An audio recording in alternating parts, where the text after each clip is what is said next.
Est-ce que vous pouvez nous dire ce qui a été parce que je crois que très souvent dans un parcours spirituel, et c'est d'un parcours spirituel qu'il s'agit, et c'est vraiment en cela que votre présence me passionne ce soir. Est-ce que vous pouvez nous dire si il y a eu un moment pour vous, un déclic, ou un ensemble de circonstances qui ont fait que, alors que très sincèrement vous avez été maçon, très sincèrement vous vous êtes dit finalement non, ça ne correspond pas à ma recherche. Eh bien, mon père, je vais être un petit peu brutal dans ma réponse. Et je demande à ceux parmi vos auditeurs qui sont francs-maçons de bien vouloir m'en excuser, mais j'ai pour habitude d'être direct et franc. Je ne camoufle pas mes sentiments dans mes réponses. Ce parcours spirituel, c'est le mien. Et c'est bien parce que je n'ai pas trouvé de spiritualité en franc-maçonnerie que j'ai quitté la franc-maçonnerie. C'est la raison principale. Il y en a d'autres, bien entendu. Je faisais partie d'une obédience qui s'appelle le droit humain, qui entretient des liens de proximité assez fermes avec le Grand Orient, qui est une autre obédience maçonnique. Ces deux obédiences, me semble-t-il, comportent parmi leurs membres un certain nombre de personnes qui sont franchement anticléricales.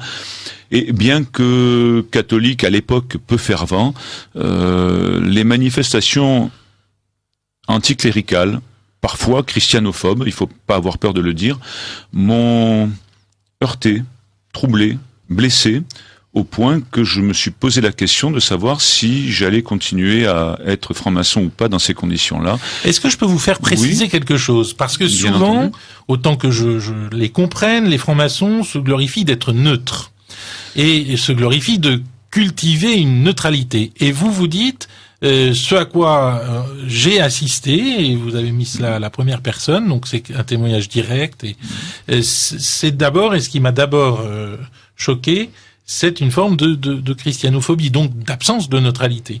Oui, alors c'est la raison pour laquelle le livre que j'ai rédigé est volontairement un témoignage. Certes, il comporte des parties analytiques, des parties qui se veulent rationnelles pour démontrer l'incompatibilité entre la foi dans la religion chrétienne et notamment catholique d'une part et l'engagement en franc-maçonnerie d'autre part. Mais c'est un témoignage en effet, et il y a, me semble-t-il, en tout cas j'en ai été le témoin et je pense que d'autres personnes pourraient vous le confirmer, j'ai été le témoin que les valeurs qui sont inscrites dans les constitutions maçonniques, dans les règlements généraux maçonniques, en particulier ceux du droit humain et également du Grand Orient, ne sont pas respectées lors des tenues. Je vous donnerai un exemple très simple. Il est de coutume que des frères, puisqu'ils s'appellent frères entre eux, et j'ai été l'un d'entre eux d'ailleurs, à la fin d'une tenue maçonnique, qui est la cérémonie maçonnique habituelle, eh bien s'exclament « Vive la République !» Jusque-là, ça ne me pose aucun problème. Et rajoute « À bas la calotte !» Et là, je commence par contre à ne pas pouvoir suivre. Il n'y a plus beaucoup de calottes aujourd'hui, c'est quand même extraordinaire.